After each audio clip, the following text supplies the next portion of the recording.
স্বাধীনতা মানে জিয়াউর রহমান, বাংলাদেশ মানি মুক্তিযোদ্ধা, নতুন একটা বাংলাদেশ মানি এরকম একজন হাদি।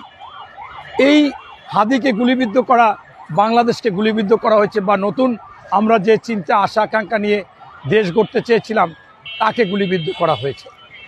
এখন আমি আপনাদের সামনে যে এখন কথা বলতেছি, এরকমই হাদি বেশি বেশি কথা বলার কারণেই আমার কাছে মনে হচ্ছে যে কারো রোষানলে পড়ে গেছেন এবং এইটা কেউ বরদাস্ত করতেছে না। আমি আজকে সকালে, কালকে রাত্রে 3টা পর্যন্ত হাদির বিভিন্ন বক্তব্য শুনছিলাম। তার মধ্যে আমার কাছে মনে হয়েছে 95% বক্তব্য তিনি জামাত বিরোধী দিতেন এবং জামাত শিবিরের কার্যকলাপ সম্পর্কে দিতেন। তারা যে লুঙ্গির তলে ছিল, তারা এই কথাগুলো সে বারবার বলতেন।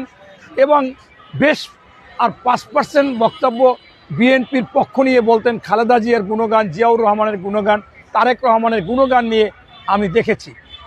এখন তাকে যে গুলিবিদ্ধ হতে হলো, কার লাভ না এটা জনসাধারণ বুঝবে। তবে ইতিমধ্যে আইন শৃঙ্খলা বাহিনী তারা বলেছে যে গুলি করেছে তাকে আইডেন্টিফাই করা গেছে।